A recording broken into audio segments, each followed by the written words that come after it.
Monsieur le Président du Conseil régional, cher Xavier, Monsieur le Directeur général de la Gendarmerie nationale, Mesdames et Messieurs les élus, Mesdames et Messieurs les officiers, Mesdames, Messieurs. Orange, vous le savez, est un des grands opérateurs mondiaux de télécommunications, présence dans plus de 100 pays, plus de 30 en tant qu'opérateur, 263 millions de clients aujourd'hui, dont 100 millions, un peu plus en Afrique, 160 000 collaborateurs.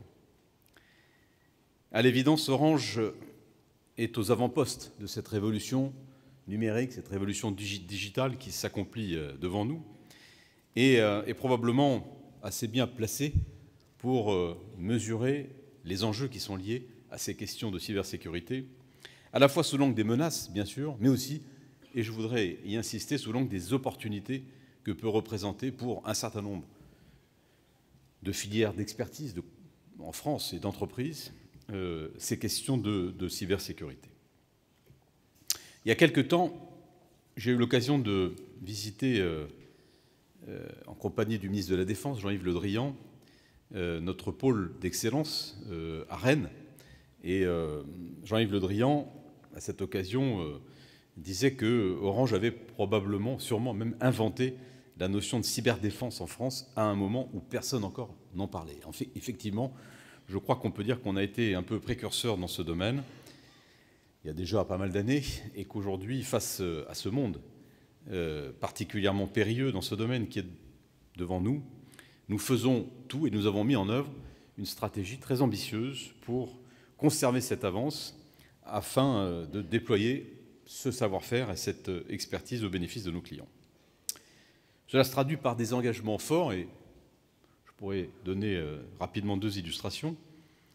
La première, c'est que depuis plusieurs années, nous avons établi une charte par laquelle nous nous engageons à assurer la protection, la confidentialité et la sécurité des données à caractère personnel des utilisateurs de nos services, ainsi qu'à respecter leur vie privée. Je crois qu'on a été un des tout premiers opérateurs dans le monde à le faire.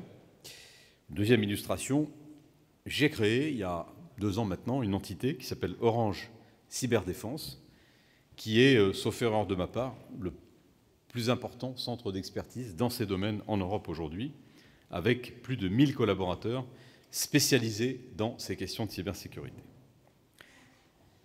Il faut d'abord rappeler que l'économie numérique ne peut exister que grâce à des réseaux performants et sécurisés.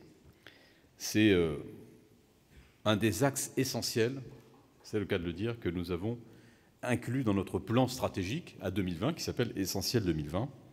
C'est cette notion de protéger les systèmes critiques et les données de nos clients et collaborateurs. Tout le monde sait que les données, c'est le pétrole de demain, ou même peut-être déjà d'aujourd'hui. Et donc, la bataille pour le stockage, la protection, la valorisation de ces données dans un monde où la sécurité sera de plus en plus cruciale, cette bataille va être une bataille planétaire, probablement celle de l'économie numérique du futur. Nous avons donc clairement, nous, l'ambition de faire d'Orange et d'Orange Cyberdéfense un des leaders dans ce monde numérique de ces questions de cybersécurité. Et c'est vrai qu'en tant qu'opérateur télécom, donc au cœur des réseaux, bien entendu, et dans ce lien quotidien avec l'ensemble de nos utilisateurs, nous bénéficions sans doute d'une position assez privilégiée pour comprendre ces questions au jour le jour et l'évolution si rapide de la menace en matière de cybersécurité et d'y répondre.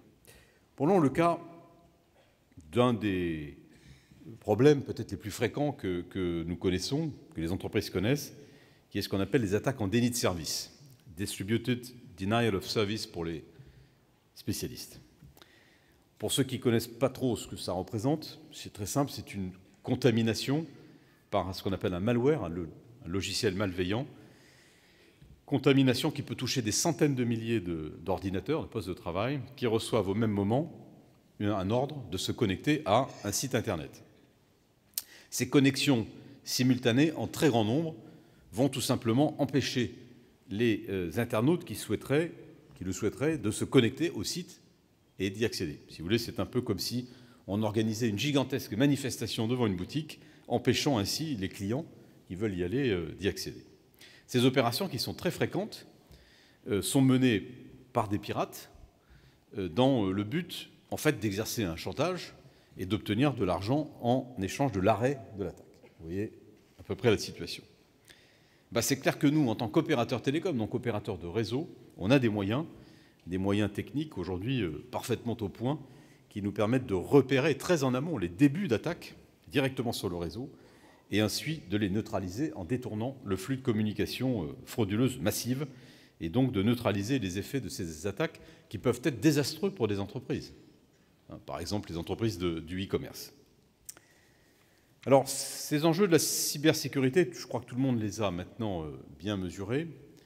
Et je crois qu'il est important de comprendre, ça a été mentionné par Xavier Bertrand tout à l'heure, qu'avec les tendances qui s'accélèrent dans le domaine de l'économie numérique, je pense notamment au cloud computing, à l'impression 3D, à l'Internet des objets, ça a été dit, ou au big data, ces questions vont être de plus en plus importantes et surtout, il sera de plus en plus crucial de pouvoir intégrer ces préoccupations de cybersécurité très en amont des processus.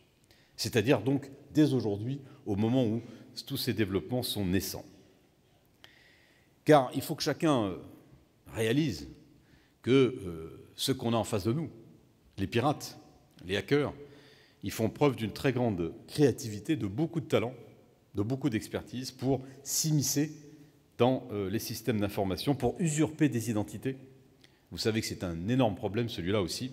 Et tout ça, le plus souvent, dans des motifs, bien sûr, d'escroquerie, avec des détournements de fonds. Donc, il est plus nécessaire que jamais de se former et de s'organiser contre ces nouvelles formes d'agression. Car je crois que pour n'importe quelle entreprise aujourd'hui, la question n'est pas de savoir si on va se faire attaquer, mais quand cela va arriver et du coup, quel est le travail de préparation indispensable qu'il faut faire pour que ces attaques qui se produiront nécessairement aient le moins d'impact possible sur le business. Toutes les entreprises sont composées d'actifs industriels, commerciaux et financiers qui sont irrigués par des systèmes d'information.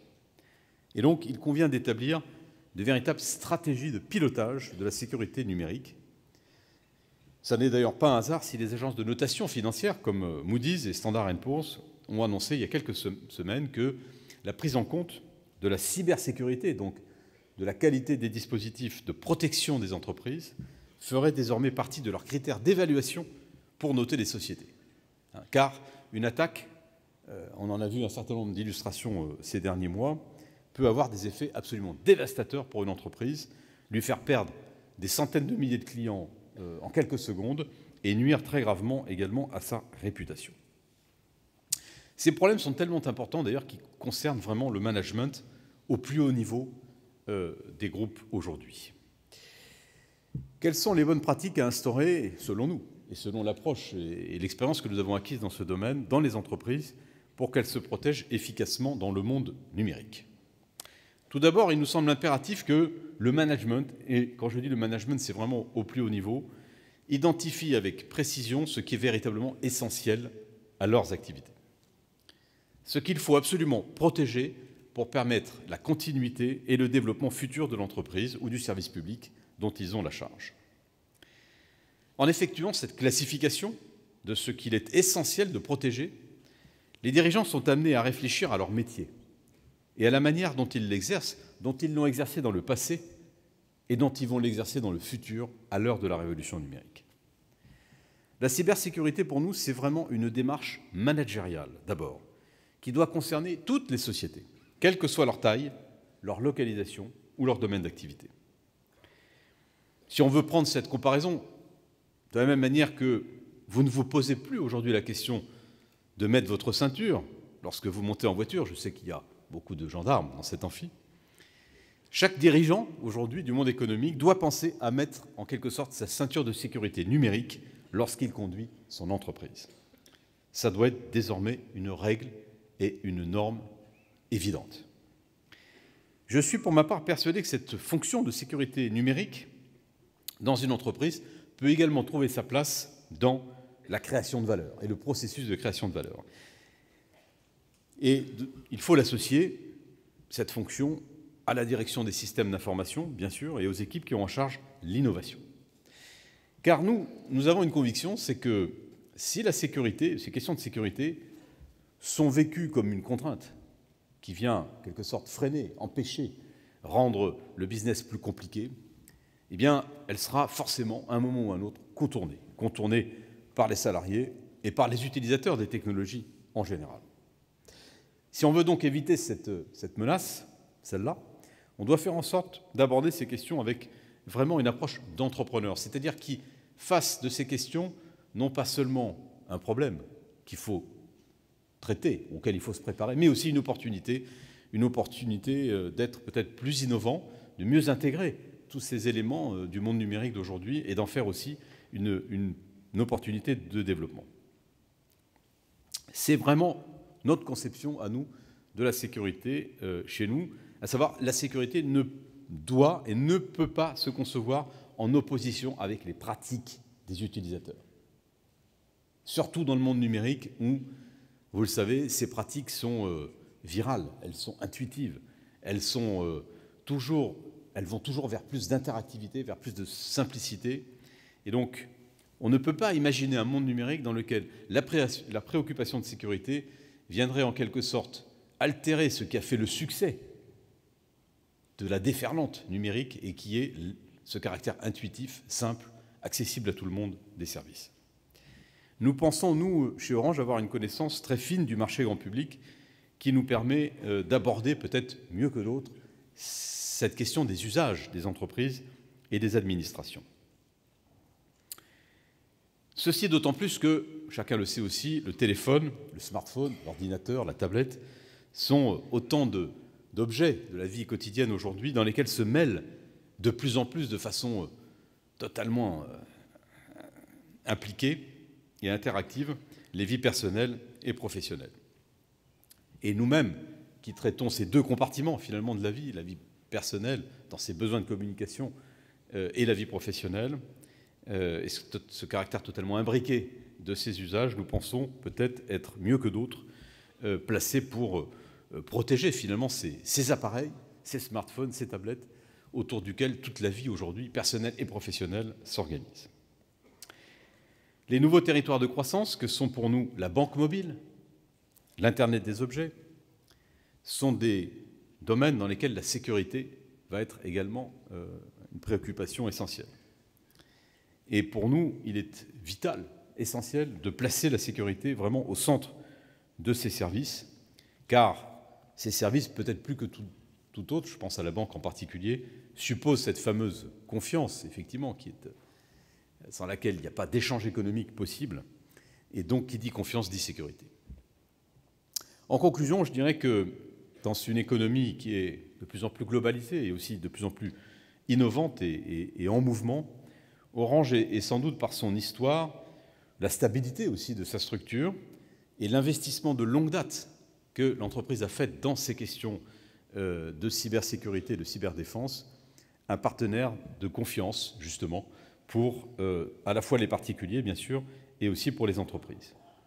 Le soin que nous apportons à la sécurisation des données de nos clients et de nos salariés sera, nous le pensons, de plus en plus un élément différenciateur dans cet écosystème numérique dans lequel interviennent énormément d'acteurs, les géants du net américains, des start-up, des opérateurs.